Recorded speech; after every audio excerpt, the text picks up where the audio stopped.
Let's welcome Dr. Antonius from Computer Science Department. He's reader there, and he will talk today about study guide project. Welcome, Antonius. You can start. Thank you, Samira. Hello, everybody. Thank you for joining these sessions. For those of you who don't know me, I'm Antonios Kaniadakis, and I'm an academic member of staff in the Department of Computer Science, and I also represent the CEDPS Academic Education Network, who was offered this platform for me to present this work, and also an opportunity to gather some additional thoughts that perhaps could help with this project.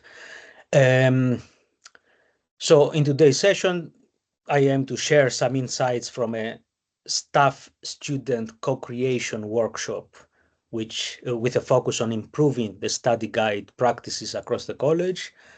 And the first part will be a presentation from me to give you some context and also present to you what we did. And then in the second part, it will be sort of, I will encourage your participation for an open discussion to share your thoughts based on your own experiences with supporting our students' learning. A little bit of background and why reviewing and looking to improve our study guide practices is important. We have identified a lack of consistency in study guide practice, both across different departments in the college, but perhaps most importantly between modules within the same department and degree program. So we have seen evidence of ongoing efforts at departmental level, but getting it right is, of course, an ongoing challenge. We have identified an information gap between what the staff want the students to know about each module and what the students actually need in order to succeed in these modules. Usually our study guides have too much information in a language that is not easy to understand, but mostly suitable for quality assurance purposes. So we tend to adopt the quality assurance lingo and jargon into our study guides, which is not very helpful for students.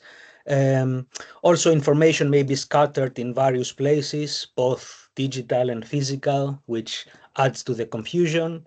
And as a result, students find it easier to email module leaders directly and tutors rather than searching for the information themselves. And they want to hear from the horse's mouth, so to speak, as the confusion causes this lack of credibility. I've heard many of my students asking me, oh, we've heard rumors about X, Y, Z, and which suggests that students discuss amongst themselves and try to fill that information gap with sometimes inaccurate information. We also ran a small survey. Not a lot of people replied, but even the very few students who replied show that the results sort of highlight the extent of the problem. You can see here that they're not sure if they have a study guide, or they've never looked at it, or 2 or 3 times. And if they looked at it, they cannot find the information that they need. This is something to be further explored, we think. So to try to address this problem, and with the guidance of Deputy Dean, we sort of assembled a working group with representatives from all CEDPS departments and also colleagues from ASK, from the APDU, from the TPO in digital education. And you can see the timeline here, and the most immediate objective is to report something to the College Education Committee on the 14th of May. And we started sort of the first discussions in October 2024. By the way, thank you to all these colleagues who helped with this project and with their valuable insights and support. So what we did, we reviewed the internal practices across most of our departments. We had info from a similar exercise that Sue Hartman did in CBUS, which was really interesting, and we were guided by their approach. We looked at some other universities and had discussions with various colleagues elsewhere to gather some good practice. So we saw some interesting approaches and some common ones. These include, for example, standard templates by the TPO available as downloadable PDFs on Brightspace, lecture slide at the start of the module, which is kept on Brightspace, the use of Brightspace itself as a template to organize material and offer the essential info to the students. We've seen recorded videos. We've seen program level handbooks, FAQ style information, frequently asked questions to the students. We've even seen some infographics where in a one page that contains information in a more visual way. And we've seen also extended module specs, which is, which provided quite a lot of detailed information. And finally, following the example of CBUS, we ran a design thinking co-creation workshop to collaboratively sort of reimagine study guide practices. And this is what I'll mostly be talking about today. So it happened on the 26th of March. We had 12 participants overall, 8 academics from various departments. Sadly, 3 students only attended, but they were really good and provided a lot of useful insights, and 1 person from digital education. And also Sue Hartman herself came and helped us run the first part of the workshop. We focused on 2 key questions, what key information do students need to succeed in their modules? And second, how can that information be presented in the most clear, accessible, and student-friendly way? We follow this design thinking approach, for which given the participants, where we had academic staff and also students, we had this power imbalance. So the empathize session in the beginning was quite important and quite interesting and useful and really allowed us to bring our whole self into the workshop after we've let our barriers down and we were able to connect with other participants. So we were talked about our frustrations, the things that worry us, this let the barriers down, and we all sort of came to the same level. In the Define the Challenge session, we looked at various perspectives on the essential information and also ways to make them available.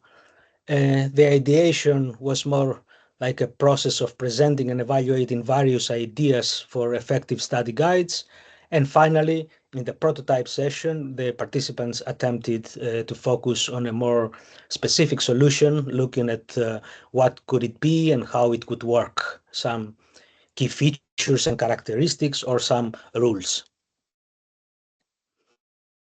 During the Define the Challenge phase, this is what the students mentioned as essential information and ways to present them. We see that they talked about what is the module about, the skills learned, whether any prior knowledge is needed, what other modules are relevant to this particular module, the timings and the duration, how the module fits in the academic calendar, the assessments and their weighting, some sort of checklist to track progress, and most importantly, how to do well, how much. The specific example they mentioned is how much independent study do they need to do a week. So they needed some sort of guidance on how to manage their time during the module. And the presentation ideas they mentioned was bullet points, Brightspace, a welcome lecture, or a booklet. And this is what the staff said, similar things really, but it shows you here what staff, whereas staff talked a lot about the learning outcomes and how they are important, because they know they are important. Students didn't use that language. They talked mostly about skills and content, whereas academic staff focused more on the learning outcomes, plagiarism, and things like that, and similar modes of presentations as well. During the ideation, a few ideas were put forward. Some things that I thought were unusual is the advertisement approach. Like some of the students said, "Oh, you should advertise somehow where everything is in various ways," and also they mentioned an overview of the week sort of feature that will help students consolidate things that they've learned each week that passes, and also the need to link the module information with program level guidance. And of course, the discussion focused a lot on AI as a potential way to address the information gap and offer some support. During the prototype phase, as you'd expect, participants focused on an AI solution, but surprisingly, they didn't think this was the only thing. So they started with proposing a booklet that could be available in various formats for accessibility, both physical and digital, written in a language that is easy to understand and where the learning outcomes are explained in a student-friendly way, and then it is used to train the AI tool, which AI tool would be able to support students' queries, both for the module itself, but also explaining concepts from the subject taught and academic jargon used in quality assurance documents. We've seen that some of the students resorted to Google search in order to understand some of the jargon, quality assurance jargon, like what is a learning outcome, in order to understand what the concepts mean. This AI tool would become available at the beginning of the semester. It could provide weekly overview messages and could be available even after the module is finished for future modules or when applying for jobs. So this could be a program level or departmental level tool that could be able to support different degree programs, different pathways, different modules, and different career pathways as well.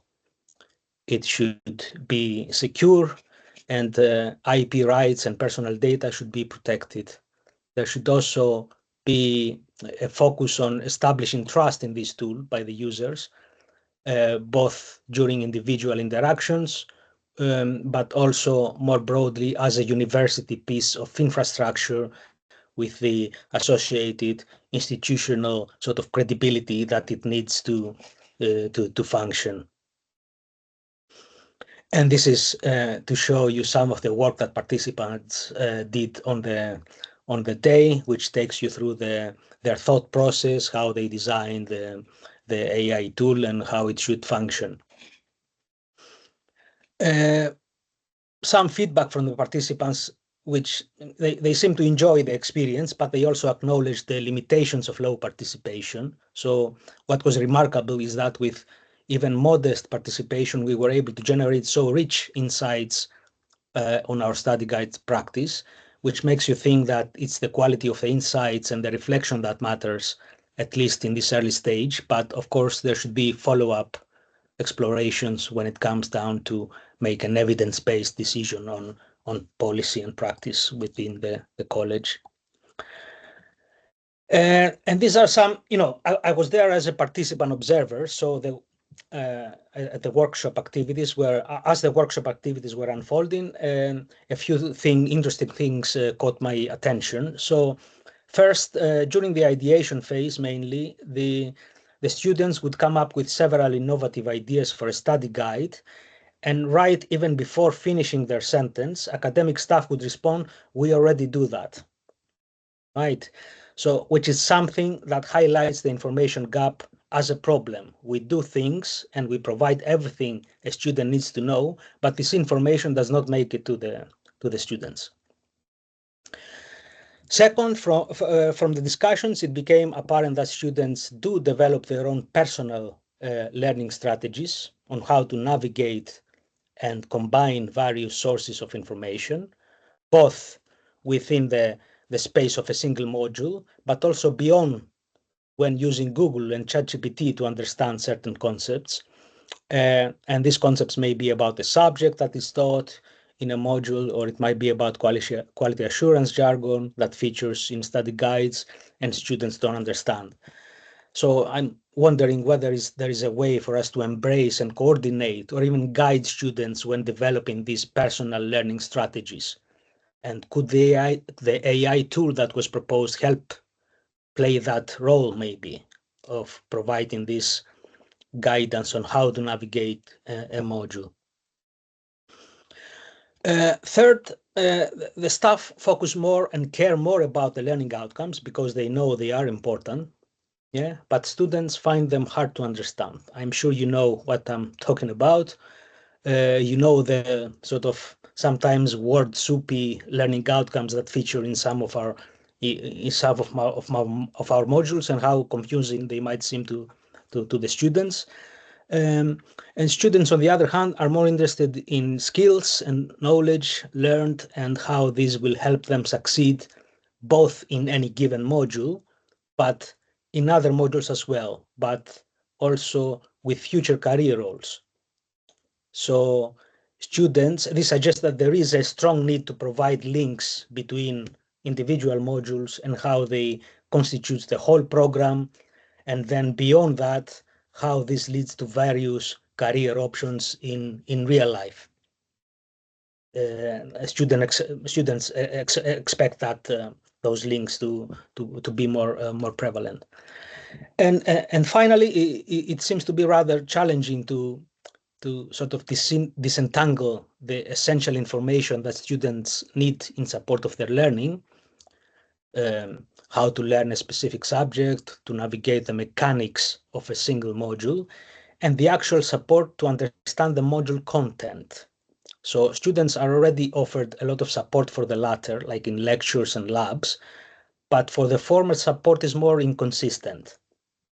And this appears to be more of a sort of mentoring role. So we do assign to students personal tutors, but it is not up to us to sort of decide who would be the best person for that role.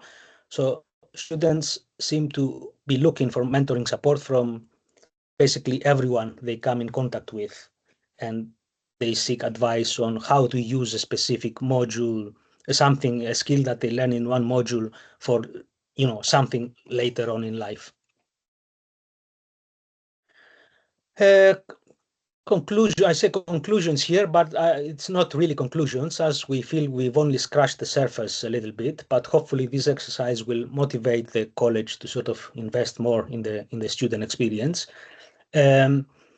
This exploration that was focused on study guides, looking for minimum essential information for modules and how to make this accessible to the students, took us well beyond where we initially thought we'd go to uncover broader and more fundamental gaps and needs in the learning experience of our students. The first important lesson was that study guides should not be seen as isolated artifacts, like a PDF document, for example, but as practices embedded within a more holistic teaching and learning framework that supports coherence across modules, programs, and wider academic journeys and career pathways. There is also a strong need to facilitate links between modules, programs, and students' future careers or life goals. These need to be purposefully aligned, and study guide practices should help intentionally connect learning to broader goals and aspirations that the students develop. Thirdly, the students seem to be keen to embrace a more phygital approach where the physical and the digital modes of engagement, resources and interactions are sort of seamlessly blended. This may include digital tools, AI, digital copies, printable copies, interactions with staff, and so on. And this also seemed to make study guide practices more inclusive and effective. So perhaps the holistic framework could be developed along these lines. And finally, it is essential to embrace the perspectives of the students. We need to simplify and contextualize academic and quality assurance language to make content more meaningful and accessible. Perhaps some additional co-creation activities could help with this for sure, to help bridge this information gap and understand the language that the students speak and understand. And this is for you where you come in. I don't know if you participate in the workshop or if you've had some thoughts or ideas that you'd like to share, but perhaps you can do it today. So these are the things that I would like us to consider. First of all, what works and what doesn't, your experiential insights on study guide practice, what should be a suitable institutional approach, how can we balance between, for example, a consistent approach across modules and departments, but also allow room for flexibility and sort of local adaptation if that is possible. And finally, what could be the signs that we've had some positive impact? What kind of indicators should we be looking at? So, Samira, I don't know how you want to do this. Do you want to put up the... Yeah, I shared in the chat the link for they can use their phone to scan the QR. And when you stop sharing, I will share the screen. Okay. Yeah, feel free to share. Just a second. This one? Perhaps first I can ask if anybody has any questions on what they've seen before we move on to the discussion. I'm happy to answer any questions. Federico. Yes, thank you, Antonius. This is really interesting. I'm just very curious to know. Can you elaborate a bit on that concept you mentioned before, the advertising approach? What does that mean exactly? This is something that came from the students, and they mentioned that we should advertise more where everything is. This was a vague observation. It might mean that we should be more persistent in mentioning again and again to the students that information about assessments or about learning outcomes can be found here and there. So we should put a bit more effort in promoting the wherever all the essential information that the students need is located. They would enjoy being told several times so they don't forget. Is that what you mean? I guess, but I guess it's hard to find the balance between something being overwhelming and too much, and some gentle sort of nudge about where they can find the stuff they need. Okay, thank you. Sure. I see another question on the chat by Isabel. Isabel, there were 3 undergraduate students. Most of them all of them, I think, were international, 2 from computer science and 1 from mechanical and aerospace engineering. I have a question, Antonius. Yes. So the majority of the information that the student needs in their study exists in the induction week, where we have, for each department, they have 2 hours to present what is each module. But I don't know how is the attendance in this session in your department or other department, and how we can target it more students. Can we make it compulsory to attend this induction session? What do you think? I think induction is a good place to present certain information, but my experience says that it is too much information in a very short period of time. No one will remember in a few months' time what it was told in the induction. Perhaps in the induction, the students come, they need some information about how to set up their email accounts. They need some information about how to access Brightspace, and they spend most of the day, meeting people and focus on these kind of interactions. But when they need some information about their assessment, for example, in a few weeks' time, I don't think the induction is a useful place for them to learn that, because they will forget. That is my personal thought and experience. Yeah, so Abdel Nasser has a question. Thank you. Nasser. Yes, thank you. I mean, this is a very interesting piece of work. Did you attempt, or maybe you did, and may not, to explore disciplinary variations in terms of students' response or attitude towards these methods, but also did you explore gender variations? Did you explore that at all, or did you think there is a difference? With disciplinary variations, we did have some discussions about things, how things are done. It was not mostly about the discipline variation, but departmental variations in terms of the study guide practice. We didn't look into, like, for example, what could be the essential study guide for a maths course versus the essential study guide for a design course. But we've seen some examples from various departments on how they approach this information. In regards to the gender, I think there were some issues of inclusivity and accessibility that were discussed, but I don't recall mentioning anything that stood out in terms of, this gender approaches information in this way, and this gender approaches information in that way.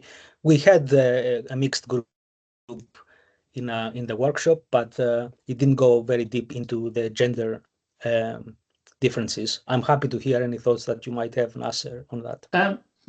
I just wanted to know whether it's worth exploring what you think, not maybe more disciplinary approach. What I mean by disciplinary approach, maybe because the nature of the modules, the nature of the education process, probably there is significant differences between areas of engineering, computer science, and mathematics and design, and also probably culturally the way that these things are developed at Brunel is probably different. There's got a lot of differences. So I'm not sure. You might tell me it's not right. Whether it's worth exploring that, and whether there is a need to devise approaches that are different, or try to bring things to the same stream. I'm talking about solutions rather than what is the situation. I mean, this ties into the question that I put up about whether it's possible to have a more uniform approach across disciplines and across departments, or how to balance between some things to be standardized and to allow also for some flexibility and adaptation that could, for example, cater to some disciplines more than others. But again, that's part of a more local discussions with people in various disciplines to decide on whether this sort of disciplinary area there needs to be this kind of variation and adaptation because of the nature of the discipline itself. But we didn't touch upon it in the workshop because of the short period of time that we had available. Noor? Thanks, Antonios. Yeah, I just as a quick summary, I thought some of the results that you produced we can apply them very immediately. Very interesting results, like the skills, indicating skills and relationship with other modules. And I see the AI tool as a longer term project that we can develop. But I had a couple of questions, like, did you explore, first of all, the length of the study guide? This is something that we come up a lot, that if it's a very long document, do students really go through it? And another area, and maybe you've touched on it, is the students came up that it's better to distribute. I didn't really get it clear. Is it better to have it distributed, the information of a study guide, or localized? And we are usually very much towards a localized place. So all the information is in one document, because students can go and refer to it and it's in one place. Yeah.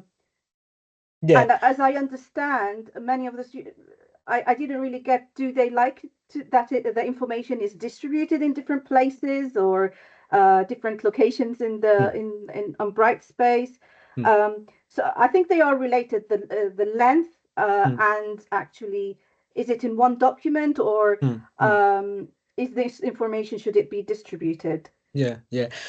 No, I think the distribution is how the situation is right now. They feel that the information is distributed, and it is distributed not only in various places on our systems, but also on people, because they will ask their classmates, they will ask their tutors, they will ask the different people, and then they will try to combine that with other information they see on the on Brightspace. So the distribution is the current situations that they are struggling with.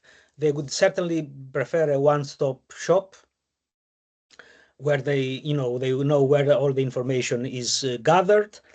And in terms of the length, I think this is they would prefer something concise that has it's quite short and has the essential information. We reviewed the study guide from the Open University that Catherine from the APDU was kind to provide. And this, because it is a Open University is a remote learning, self-study that, students engage in self-study. So the study guide was almost like a textbook, and it was guiding through the learner step by step, very detailed information on what they need to know. But in our case, where we actually have, we deliver our modules in person, what would be more preferable is a shorter document that provides the essential information in a language that is student friendly and easy to navigate. Chikdem? I'm just wondering whether the issue is rising because we're treating a single document for a multi-purpose and audience that is very different to each other. So the module guide used as an input for quality assurance, module guide supposed to guide students how to approach the module. I think those are two very different goals with two very different audiences. And I think trying to do this in one document is what students seem to be signaling as not working. Because as you've mentioned there, or the instructors or the academics in the audience immediately said, we already do this.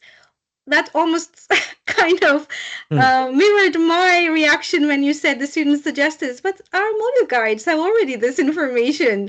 So I think it's about being able to find that information in the document we provide and trying to see, filter it through the language we present them that they are struggling with, because we do provide all the information that they have listed there. If I consider my module guide, everything is there actually. It's a one-stop shop really for the students. But I do also observe that they rather hear it from the grapevine than read that document. So that just shows that we should consider two different documents. One is for quality assurance and one is student-facing. Chikdem, if you noticed a very, very excellent point, and it reminded me of the point I made in the presentation, that we should not treat study guides as an artifact, as a single document, but as an approach, right?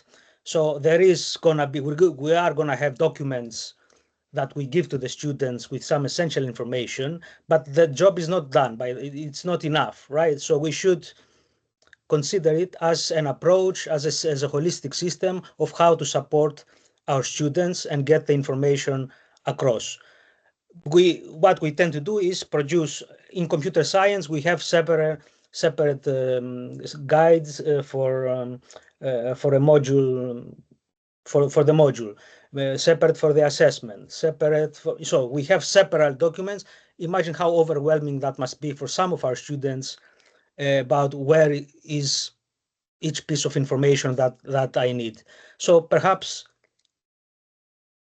I was wrong to say, okay, one-stop shop. When I meant one-stop shop, I didn't mean one document, but one approach to to study guide, to the study guide approach.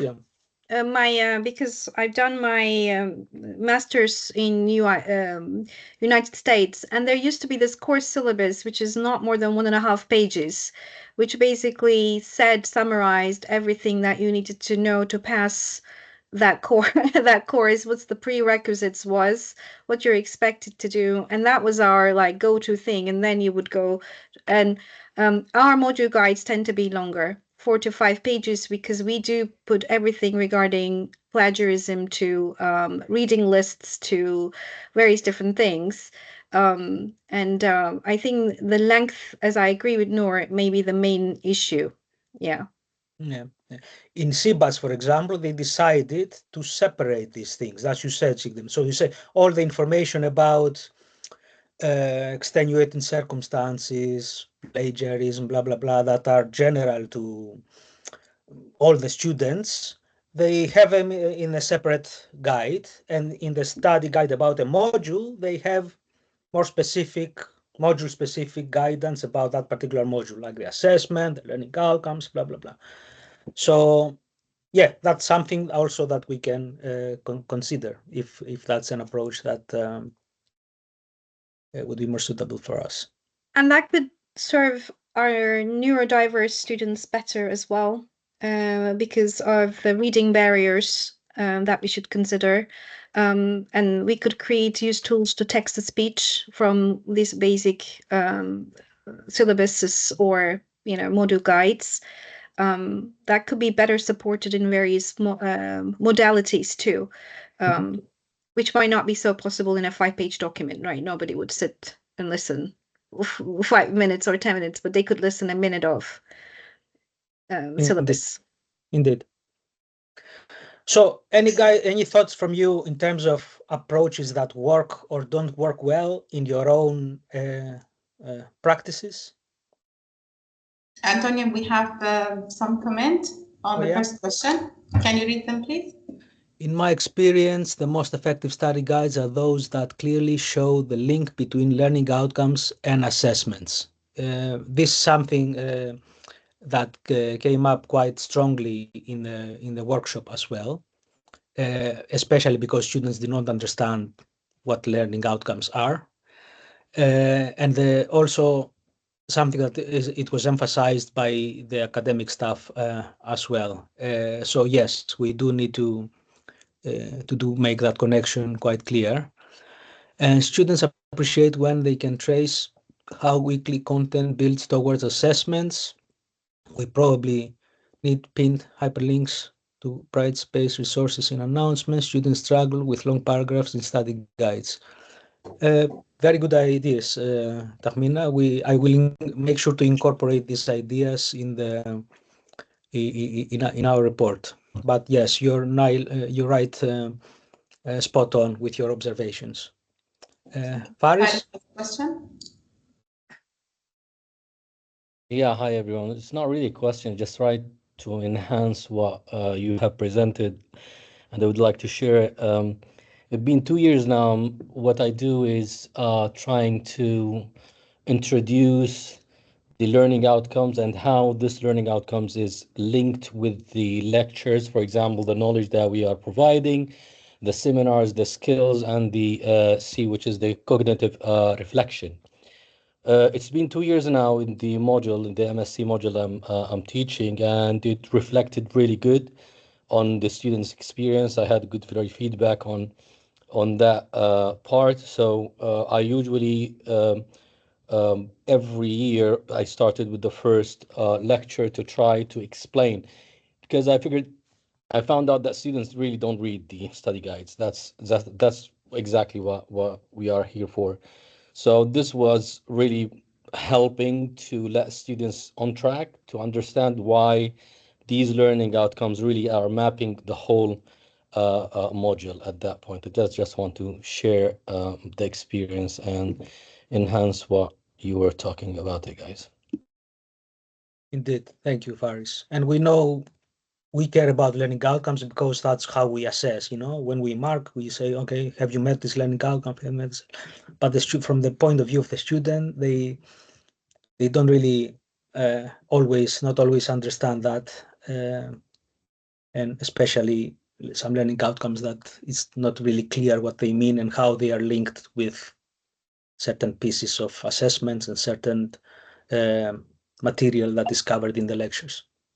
Yeah, also, as you said, they were talking about the skills and they were emphasizing exactly, for example, learning outcome 2, which is skills, and trying to explain for them how they will really obtain the skills through these seminars. And that was one of the good points that pushed really the students to come to the seminars, where the seminars is not compulsory. So that one was really noticed in the performance when they have done their assignments. Yes, thank you. Any other questions? Okay, so I would like to thank Dr. Antonius for this presentation.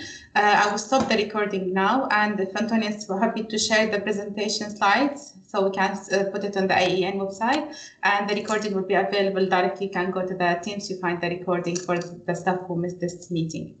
Thank you, everyone. Thank you, Samira, for hosting. Thank you, everybody, for attending.